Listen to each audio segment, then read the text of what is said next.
Picture someone walking past a coffee shop on their morning commute. They have their water bottle, aren't thirsty, and have absolutely zero intention of stopping. Then their phone buzzes. It's a push notification from the cafe's app, and it reads, "You are one purchase away from a free drink." Fast forward 5 minutes. That same person is now walking out of the cafe, holding a $5 iced latte they never actually planned to buy. The coffee didn't suddenly get cheaper in those 5 minutes, and the recipe didn't improve. Something completely bypassed their normal decision-making process. These systems rely on specific mechanics that target the drive to complete a sequence. By tracking progress visibly, a brand can turn a casual habit into a structured psychological loop. To see how this works, we have to rewind to the very beginning of the loop, the exact moment you download a brand's app and they hand you a welcome gift. Take a look at this diagram showing 2 different loyalty cards. Card A on the left requires 8 purchases and starts completely empty. Card B on the right requires 10 purchases, but as a welcome bonus, the first 2 stamps are already filled in for you. Mathematically, both cards require the exact same physical effort and the exact same financial cost. You still have to buy 8 real coffees to get your reward, but behaviorally, they yield very different results. Researchers call this the endowed progress effect. Those 2 artificial bonus stamps trick your brain into feeling like you've already invested significant time and energy into the program. When you look at an empty card, your brain has to decide if it wants to begin a new task. That creates friction. But when you look at a card with bonus stamps, your brain thinks it's already in the middle of a task. The friction vanishes, and your mindset shifts directly toward deciding to finish a task.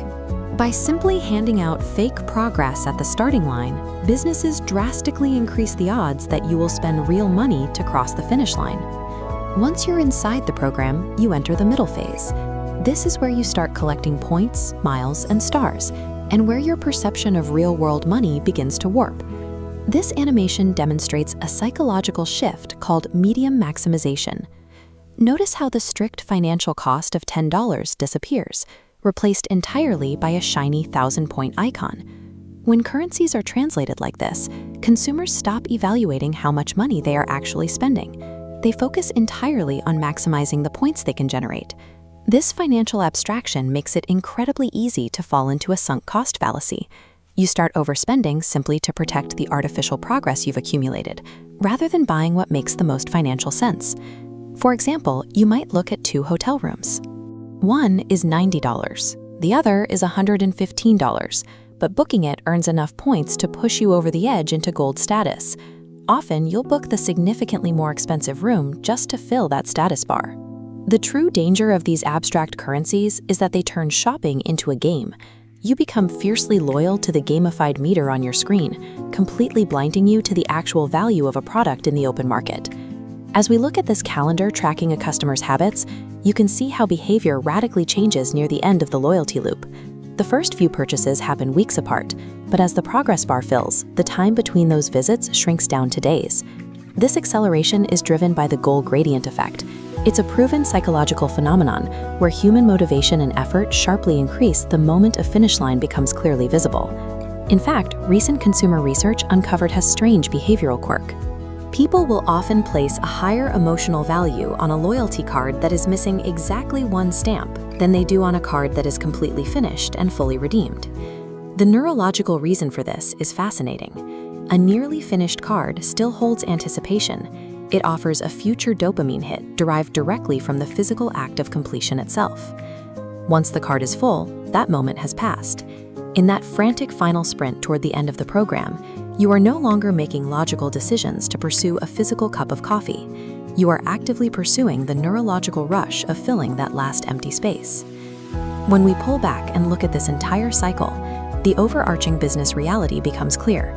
This system builds behavioral loyalty, a state where a customer returns because the perceived cost of leaving has been made to feel higher than the value of the alternative.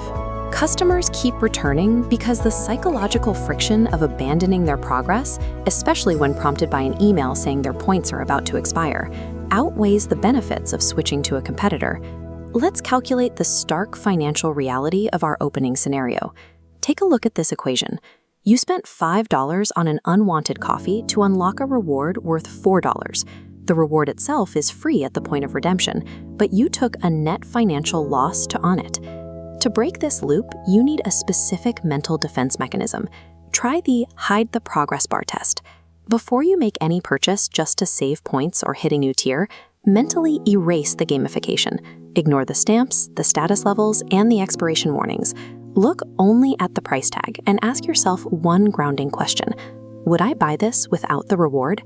That final loyalty stamp serves a specific purpose. It turns the purchase into a payment for the feeling of finishing.